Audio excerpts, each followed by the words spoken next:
Hello guys, welcome back to the channel. It's me Prakhar Kushwaha hair. आपका स्वागत है। आज हम आपको पढ़ाएंगे 12th क्लास की बिजनेस स्टडीज़ का फर्स्ट चैप्टर, जिसका नाम है nature and significance of management. तो दोस्तों, हम पढ़ेंगे मैनेजमेंट के बारे में। मैनेजमेंट का मतलब होता है किसी भी ऑर्गेनाइजेशन को चलाने के लिए, किसी भी संस्था को चलाने के लिए, किसी भी स्कूल, कॉलेज, हॉस्पिटल या गवर्नमेंट, हर चीज़ को चलाने के लिए कहीं ना कहीं मैनेजमेंट की हमें ज़रूरत होती है। चीज़ों को मैनेज कैसे करेंगे, उस प्रोसेस को, हमारे जो गोल्स हैं जिन्हें अचीव करना है, उसके लिए क्या प्रोसेस हमें करनी पड़ेगी, क्या करना पड़ेगा, उस सब के लिए हमें मैनेजमेंट की ज़रूरत होती है। तो चलिए शुरू करते हैं। फर्स्ट चैप्टर का नाम है nature and significance of management. तो सबसे पहले हम जान लेते हैं कि मैनेजमेंट होता क्या है। मैनेजमेंट क्या है? मैनेजमेंट ऐसी प्रक्रिया है, art of getting things done through others. यानी कि मैनेजमेंट क्या है? Management is an art of getting things done through others. Management can be defined as the process of getting things done with the aim of achieving goals effectively and efficiently. यानी कि management क्या है? Management is an art,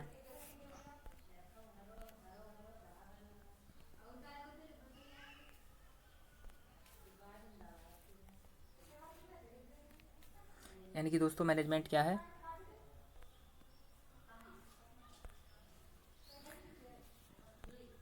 management is an art of getting things done through others. यानी कि दूसरों के द्वारा हम चीज़ों को करवाते हैं, दूसरों का प्रयोग करके या दूसरे लोगों का प्रयोग करके, उनको मैनेज करके चीज़ों को करवाते हैं अपने गोल्स को अचीव करने के लिए। क्या है? Management can be defined as the process of getting things done with the aim of achieving goals effectively and efficiently.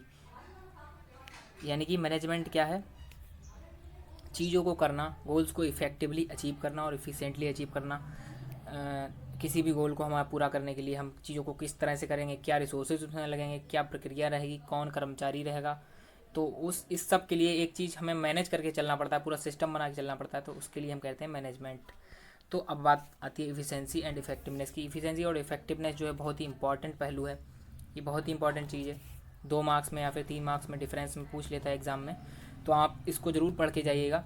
Efficiency means क्या होता है? Efficiency means doing the task correctly at minimum cost while. Efficiency का मतलब है कि जो हमारा काम है, जो टास्क है, जैसे कि कोई छोटा सा हमें काम दे दिया गया है, किसी मैनेजर को कोई फ़ाइल मेंटेन करने के लिए दे दिया गया है, तो वो किसी फ़ाइल को, मतलब कितनी कॉस्ट की फ़ाइल लाएगा, कम से कम कॉस्ट पे उसे एक अच्छी फ़ाइल मिल जाए किसी उस, ताकि वो उस काम को निपटा सके। मतलब फ़ाइल भी अच्छी हो, कम कॉस्ट पे हो। तो इफ़िशेंसी का मतलब यही होता है, doing the task correctly at minimum cost. यानी कि उस टास्क को अच्छे से किया जा सके, करेक्टली सही प्रकार से किया जा सके, मिनिमम कॉस्ट पे, कम से कम लागत पे। यानी कि मिनिमम कॉस्ट ये हमारा है। और जबकि इफेक्टिवनेस का मतलब क्या होता है? Effectiveness means completing the task correctly. Effectiveness का मतलब होता है जो काम हमें दिया गया है वो अच्छी तरह से हो जाए। मतलब कि जैसे हमें जो है, हमारा स्कूल, कोई ऑर्गेनाइजेशन जो है वो स्कूल चला रहा है, कोई निजी व्यक्ति स्कूल चला रहा है, तो स्कूल को कैसे चलाना है, जो सरकार के नियम है उनको भी ध्यान में रखना है। बच्चों की पढ़ाई के लिए कौन कौन सा क्लास होना चाहिए, क्लासरूम क्या क्या सिलेबस होना चाहिए, इस चीज़ को करेक्टली सही तरह से डिफ़ाइन करके, संस्था को मेंटेन करके, उसका बजट क्या होगा, उसके लिए कौन से टीचर, कौन से कर्मचारी होंगे, ये सब चीज़ें मेंटेन करने के लिए करेक्टली, तो इसको कहते हैं इफेक्टिवनेस। चीज़ों को सही तरह, इफेक्टिव तरह से, यानी कि प्रभावी रूप से करना। तो उम्मीद है आप लोग समझ गए होंगे। Although efficiency and effectiveness are different but they are interrelated. हमें ये भी पता है कि जो इफ़िशेंसी है और इफ़ेक्टिवनेस है वो डिफरेंट हैं, लेकिन एक दूसरे से रिलेटेड हैं। डिफरेंट इसलिए हैं क्योंकि इफ़िशेंसी में हमें क्या करना है, कॉस्ट को ध्यान में रखते हुए करना है, और इफेक्टिवनेस में क्या करना है, प्रभावी रूप से करना है। तो ये कहीं ना कहीं पे इंटरलेटेड तो हैं, अंतर संबंधी हैं, लेकिन ये डिफरेंट हैं। दोनों चीज़ें अपने आप में अलग कॉन्सेप्ट हैं। It is important for management it is important for management to be बहुत इफेक्टिव एंड इफिशेंट। यानी कि मैनेजमेंट के लिए यह आवश्यक है कि वह इफिशियंटली भी काम करे और इफेक्टिवनेस भी काम करे। जिस चीज़ में इफिशियंटी होगी, इफेक्टिवनेस नहीं होगा, तो वो काम ऑर्गेनाइजेशन ज़्यादा दिनों तक नहीं कर पाएगा और फेल हो जाएगा। और जिसमें इफिशियंसी होगी, इफेक्टिवनेस नहीं होगा, तो वो भी फेल हो जाएगा। इसलिए दोनों चीज़ें मस्ट इंपॉर्टेंट है किसी भी ऑर्गेनाइजेशन को चलाने के लिए। इसका एक एग्जाम्पल है हमारा, जैसे कि a business produces target 1000 units but at higher cost is effective but not efficient. जैसे कि किसी यूनिट ने, प्रोडक्शन यूनिट है, उसने 1000 यूनिट प्रोड्यूस की, हायर कॉस्ट पे किया, इफेक्टिव तो है लेकिन इफ़िशिएंट नहीं है। मतलब कि कॉस्ट ज़्यादा होगी, इफिशिएंट इसलिए नहीं क्योंकि मिनिमम कॉस्ट नहीं है। तो इफेक्टिव तो है, मतलब प्रोड्यूस तो कर लिया, काम कर लिया है सही ढंग से, लेकिन इफिशिएंट क्यों नहीं, क्योंकि इफिशिएंसी में कॉस्ट को मेंटेन करके चलना पड़ता है, लेकिन यहाँ पे कॉस्ट मेंटेन नहीं है। Therefore it is the if the business has to be effective,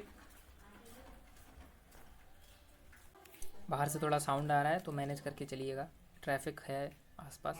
therefore if the business has to be effective efficient then it has to produce 1000 units within cost, यानी कि अगर उस unit को effective और efficiency दोनों का पालन करना है तो उसको कॉस्ट को मेंटेन करके चलना पड़ेगा, प्लस जो प्रोडक्शन यूनिट है वो 100, वो जितना उसको मिला है 1000 उसको भी पूरा करना पड़ेगा। तो ये होती इफिशिएंसी एंड इफेक्टिवनेस। अब हम पढ़ेंगे कैरेक्टरिस्टिक्स ऑफ मैनेजमेंट, यानी कि मैनेजमेंट की कैरेक्टरिस्टिक्स क्या हैं, इसके विशेषताएं क्या हैं, उनके बारे में पढ़ेंगे। सबसे पहले है जो कैरेक्टरिस्टिक्स हैं, गोल ओरिएंटेड प्रोसेस है। मैनेजमेंट क्या है? गोल ओरिएंटेड प्रोसेस है। मैनेजमेंट हम चीज़ों का क्यों करेंगे, किस चीज़ के लिए करेंगे, कुछ तो सोचा होगा। जैसे कि हम कोई ऑर्गेनाइजेशन बना रहे हैं, कोई हॉस्पिटल बना रहे हैं, तो उसमें, या फिर कोई ऑर्गेनाइजेशन है हमारा, कोई कंपनी हम खोल रहे हैं, तो उसका मैनेजमेंट करेंगे, क्यों करेंगे? गोल ओरिएंटेड प्रोसेस है, मतलब कि गोल की तरफ ले जाने के लिए ही तो करेंगे, अपना गोल अचीव करने के लिए, तो इसलिए गोल ओरिएंटेड प्रोसेस है। It is goal oriented process which is undertaken to achieve already specified and desired goals. ये देखिए, स्पेसिफाइड एंड डिजायर्ड गोल्स, यानी कि मैनेजमेंट ऐसी प्रोसेस है जो कि अंडरटेकन करी जाती है, पहले से हम गोल निर्धारित कर लेते हैं कि हमें ये गोल अचीव करना है। हम कोई बिजनेस स्टैंड करेंगे तो काहे का बिजनेस स्टैंड करेंगे और हमें कितना टर्नओवर लगेगा, ये सब पहले से हमारा डिसाइड होता है, डिजायर्ड ऑब्जेक्टिव्स होते हैं हमारे, तो इसलिए ये क्या है, गोल ओरिएंटेड प्रोसेस है। इसके बाद सेकंड इसका टर्म है परवेसिव। परवेसिव क्या है? Management is pervasive in nature, it is used in all types of organisations whether economic, social और political and at every level. Management क्या है? परवेसिव है, मतलब कि इसका कोई एक निर्धारित प्लेस नहीं है, मैनेजमेंट हर जगह पे जरूरत है हमें मैनेजमेंट की, अभी मैंने आपको बताया था। परवेसिव है इन नेचर में, ऑल टाइप्स ऑफ ऑर्गेनाइजेशन, हर जगह पे यूज होगा, चाहे वो इकोनॉमिक हो,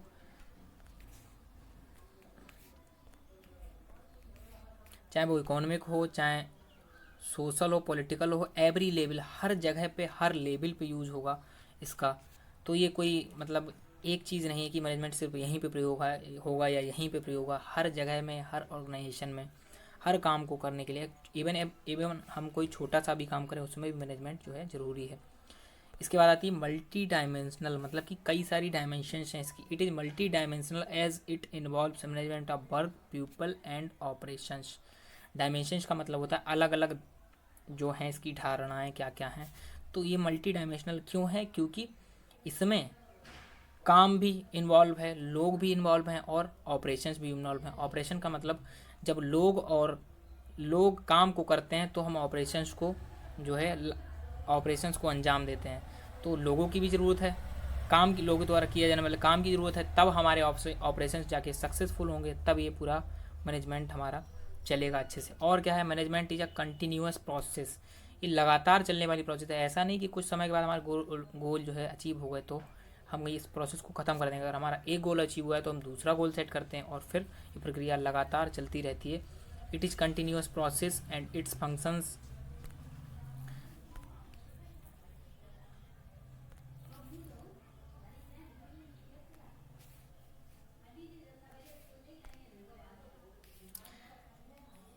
and its functions are being performed by all managers simultaneously। ये बता रहा है कि जो है ये कंटिन्यूस प्रोसेस है, लगातार चलने वाली प्रक्रिया है, जिसमें जो मैनेजर्स हैं वो लगातार काम को करते रहते हैं और उनको सैलरी भी मिलती रहती है उस हिसाब से।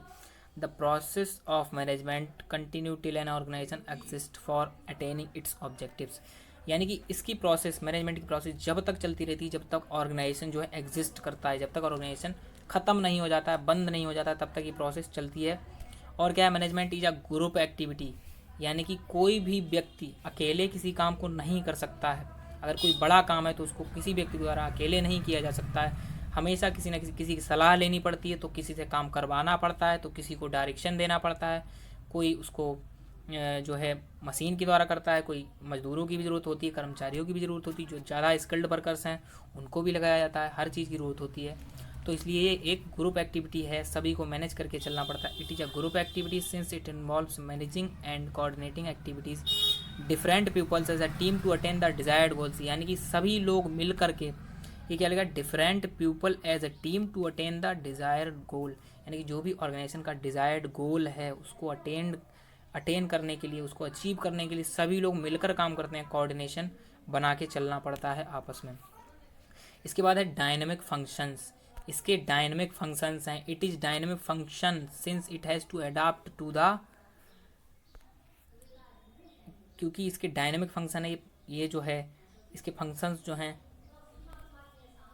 कहीं एक जगह पे एग्जिस्ट नहीं करेंगे, वो लगातार जो है बदल, इसके फंक्शन जो है एक जगह पे एग्जिस्ट नहीं करेंगे या एक सीजन के अकॉर्डिंग नहीं चलेंगे, इसके फंक्शन जो है लगातार बदलते रहते हैं। देखिए dynamic function, it is a dynamic function since it has to adapt, the changing environment, यानी कि चेंजिंग इन्वायरमेंट का मतलब ये है जैसे हमारी कोई प्रोडक्शन यूनिट है, तो इस समय लोगों की मांग क्या है उसको देख कर उसके हिसाब से वो प्रोडक्शन करेगी, ना कि ऐसे ही फालतू में प्रोडक्शन करने लग जाएगी। अगर वो फालतू में प्रोडक्शन करने लग जाएगी तो उसकी जो मार्केटिंग वैल्यू है ख़त्म हो जाएगी और वो उसे बंद करना पड़ेगा अपना व्यवसाय। इसलिए ये जो है डायनेमिक इन नेचर है, यानी कि हर समय जैसे लोगों की मांग के अकॉर्डिंग, लोगों की डिमांड जो कंज्यूमर प्रेफरेंस हैं वो बढ़ते हैं, चेंज होते रहते हैं सीजन बाई सीजन, तो इसलिए इनको उसी हिसाब से इनको एडाप्ट करके चलना पड़ता है, तो इसलिए इसको चेंजिंग रहना पड़ता है। तो और क्या है, ये है इंटेंजिबल फोर्स है, एक तरह से ये इंटेंजिबल फोर्स है। It is an intangible force as it can not be seen but its effect are felt in the form of results. Intangible का मतलब होता है ऐसी चीज़ जो हमें दिखती नहीं है। इंटेंजिबल फोर्स ये किस लिए, ये ऐसा फोर्स है क्योंकि जो हमें दिखता नहीं है, ये पहले हमें नहीं दिखेगा। It can not be seen but its effect are felt in the form of results. जब हम गोल अचीव कर लेते हैं, रिजल्ट अचीव कर लेते हैं, तो उसके फॉर्म में हमें इसके जो है इफेक्ट दिखते हैं, like whether the objectives are met and whether people are motivated और नॉट। मतलब कि जब हम किसी को मोटिवेट करेंगे तो वो मोटिवेटेड हुआ है, अगर वो अपने काम को ठीक से करने लगा है तो इसका मतलब वो मोटिवेशन का उसके फर्क पड़ा है। तो ये इस तरह का इंटेंजिबल फोर्स है। और अगर हमारे जैसे हमने कोई गोल डिज़ायर किया है तो वो गोल अगर हमारा पूरा हो रहा है, तो अगर पूरा हो रहा है तो इसका मतलब इंटेंजिबल फोर्स लगा है, मैनेजमेंट का प्रयोग अच्छे से हुआ है, तो यही सब। तो इसके बाद है, उम्मीद है आपको ये अच्छे से समझ में आ गई होंगी करेक्टरिस्टिक्स। इसके बाद हम आते हैं ऑब्जेक्टिव्स ऑफ मैनेजमेंट। मैनेजमेंट के क्या क्या ऑब्जेक्टिव्स हैं, क्या उसको पूरा करना चाहिए जिससे मैनेजमेंट अच्छे से चलेगा। तो सबसे पहले an organizational objectives of survival.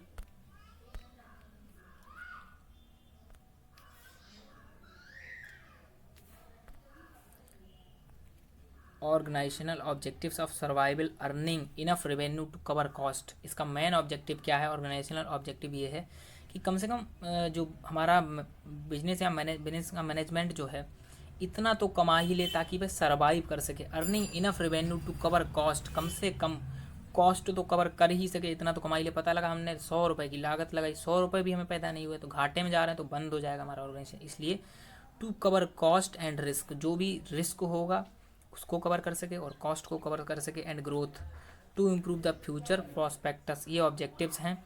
Organizational objectives हमारे 3 तरह के होते हैं। नंबर 1 होता है प्रॉफिट, नंबर 2 होता है ग्रोथ, ठीक है, और नंबर 3 होता है earning enough revenue to cover cost. समझ गए? 2 तरह के ऑब्जेक्टिव होते हैं, एक प्रॉफिट हो गया, एक ग्रोथ हो गया। प्रॉफिट और ग्रोथ यानी कि प्रॉफिट इतना प्रॉफिट तो कमा ही ले कि ताकि वो इतना प्रॉफिट कमा ले ताकि वो आगे, मतलब जो उसे प्रोडक्शन करना है, जैसे 100 रुपये का है, 110 में बेचेगा तो 10 रुपये का प्रॉफिट है, तो वो 10 रुपये आगे एक्स्ट्रा जो है बचा के रखेगा आगे की कैपिटल के लिए। तो आगे की कैपिटल के लिए जब बचा के रखेगा तभी तो वो आगे प्रोडक्शन करेगा। जब उसे प्रॉफिट ही नहीं हो तो वो प्रोडक्शन क्यों करेगा। इसलिए इतना प्रॉफिट कमा ले ताकि वो रिस्क से बच सके। कोई अगर रिस्क आ गया बाई चांस, जैसे 110 का बेचा, 100 रुपये में बनाया, 10 रुपये है, मान लो उसके में बाई चांस किसी एक प्रोडक्ट में या एक पीस में आग लग जाता है तो उसको कवर कर सकता है रिस्क से। और ग्रोथ के लिए भी प्रॉफिट ज़रूरी है to improve its future prospects. यानी कि इस टाइम क्या है, इस टाइम मांग हो रही है,